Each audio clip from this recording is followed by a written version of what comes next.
बच्चे और बच्चियों,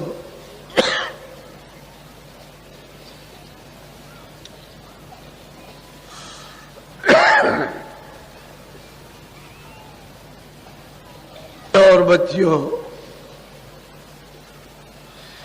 जिस स्थान पर आप रह रहे हो, यह स्थान काल का देश है, यानी मृत्यु लोक।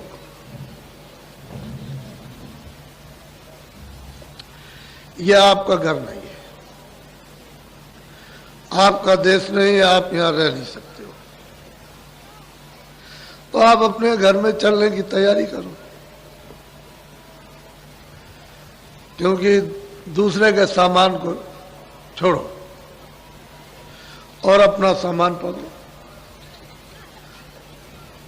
तुम कहोगे मैं ये भी सामान ले जाऊंगा, तो ये सामान वहां जाएगा।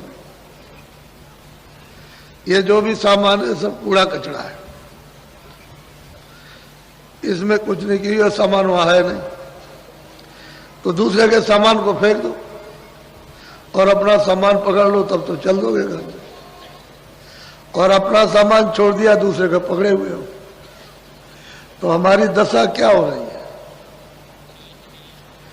कि जब तोता पकड़ते हैं तो गिर्री होती है, गिर्री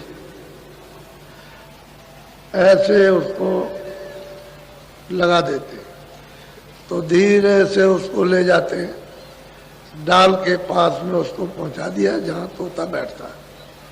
बस धीरे से उसने एक पैर उठाया और इस गिर्री को पकड़ लिया, बस वो झूल गया, एकदम लटक गया, अब गिर्री घूम गई। तो उसको क्या भ्रम होता है कि हमको पकड़ लिया। जो गिर्री घूम गई उसने नहीं पकड़ा, वो ऐसे आप पकड़े हुए अपने पंजे से ऐसे और छोड़ नहीं रहा। तो उसको भ्रम हो गया कि हमको पकड़ लिया इसने, तो धीरे से उतार के ले आएगा, तोता पकड़ लिया। जब बंदर को पकड़ते हो तो एक हांडी छोटे मुंह की, उसमें चने डाल दिए और जमीन में गाड़ दी, एक रस्सी उधर बांध दी, एक इधर बांध दी, और उधर से बंदर आया, उसमें हाथ डाला, तो हाथ तो छोटा पतला, जब उसने डाल दिया तो चने पकड़ लिए, और बंदर को चने से बहुत मोह होता है, ऐसे पकड़ लिया तो ये मुट्ठी फैल गई। अब वो क्या समझता है कि हमको इसने पकड़ लिया, इस हांडी ने हमको पकड़ लिया, तो चींची करता है। ठीक यही दशा अपने लोगों की है कि हमने अनजान में ये समझ लिया कि हमको इन्होंने पकड़ लिया। इन्होंने कुछ नहीं पकड़ा, आपने इनको पकड़ लिया, क्योंकि ये तो चीजें आपकी है नहीं। परदेश है, परदेश की चीजें, अपना देश होता, अपनी चीजें होती, तब तो ठीक था। लेकिन पराये देश में आकर के पराई चीजों को पकड़ कर, और अब मतलब ये है कि उसको झूल रहे हो और छोड़ नहीं रहे हो। तो महात्मा कहते हैं भाई ये तो परदेश है, अपना देश अपने देश में, चलो अपने घर में। उसमें चलने के लिए तुम दरवाजे पे बैठे हुए हो, उसके साथ सामान को पटको और अपना साथ सामान पकड़ो, तो चल पड़ो घर की तरफ में। अब तुम ये छोड़ोगे नहीं तो उसका छेद तो बहुत छोटा है, सुई होती है उसके 1000 यानी छेद किए जाओ, उससे भी छोटा है, तो उसमें ये कैसे सूख जा सकता है? ये संसार सूप है, ये उसमें नहीं जाएगा। अगर बारीक हो जाओ तो चले जाओ छेद, तो सामान फेर दो तो बारीक हो जाओगे, उसके छेद में चले जाओगे, निकल जाओ। तो जीवात्मा दोनों आंखों के मध्य भाग में बैठी है, ये मध्य भाग है, ये सेंटर है, ये दरमियान है, इसमें जीवात्मा बैठी, शरीर में नहीं है। ये नाक है, ये मुंह है, गला है, सीना, ये नाभि है, इंद्रिय द्वार, इधर कुछ नहीं, यहां से नीचे कुछ नहीं है। वो तो आकाश तो यहीं तक है। ये जब दो आंखों से देखते हो, जब आंख खोलते हो तो समझते हो ऊपर आकाश है, आंख बंद कर लो तो ये आकाश यही है बस। ये दोनों आंखें हैं, ये दोनों नीचे है, ये दोनों नीचे, दोनों नाक नीचे है, इस आकाश के ऊपर में बैठी हुई है वो जीवात्मा, ऊपर है। उस जीवात्मा में एक आंख है और शरीर में 2 आंखें, उस जीवात्मा में एक नाक है, उस शरीर में 2 नाक। उस जीवात्मा में एक कान है और शरीर में 2 कान। तो कितने कान हुए? 3 कान हो गए। अब यह है कि 3 कान है, 3 आंख है, 3, ये तो मोटी चीज है। ये तो ऐसी पराविद्या थी सनातन कि सब लोग उसको जल्दी से कहने जैसे ही जन्म लिया वैसे ही सीख लेते थे। अब इस पराविद्या को सिखाने के लिए कितनी मेहनत, क्यों ऐसी मेहनत पड़ती है कि जब आए थे पैदा हुए तुरंत, तो तुमने उस रामायण को नहीं सुना कि जब तुरंत अपनी विद्या को पकड़ लिए, देर नहीं लगी। जैसे ही बाहर मां के गर्भ से आए वैसे सामने उस विद्या को पकड़े हुए थे। तो कहते हैं कि भाई उस समय पर तो तुम्हारी उम्र लाख बरस की थी, इस शरीर की उम्र उस समय लाख बरस की थी। जब जीवात्मा लाई गई यहाँ और इस मनुष्य रूपी मंदिर में ये बैठाई गई तो इसकी उम्र थी लाख बरस की। तो लाख बरस की बच्चा जब पैदा हुआ माँ के पेट से, तो जीवात्मा को जब 5वें महीना लगा तो जीवात्मा को यहाँ बैठा दिया, क्योंकि उसने पहले खोल बनाया।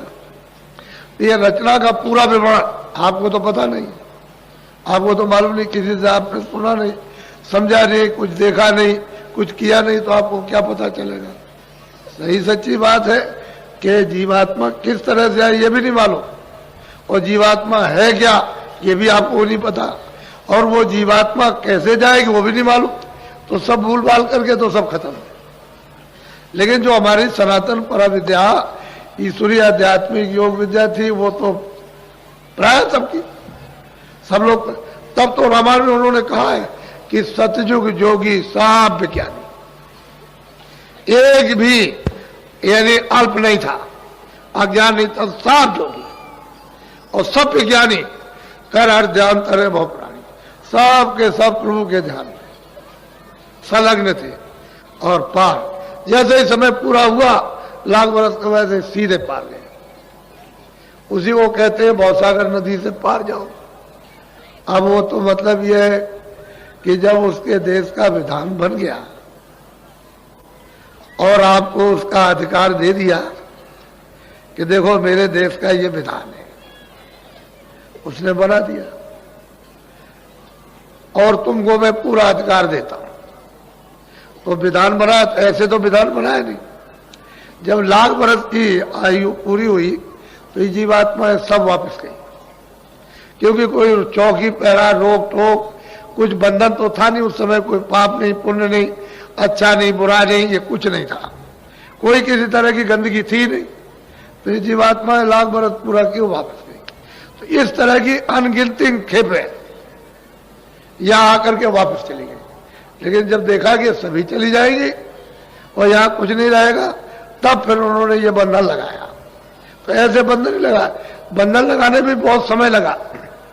अपनी शक्तियां पैदा करेंगे, उनसे तपस्या कराएंगे, फिर उसको उनको अपना हुक्म देंगे, उसके बाद फिर वो मतलब विधान बनेगा, विधान बनाने के बाद फिर सुनाया जाएगा, सुनाने के बाद तब आपको अधिकार बताया जाएगा।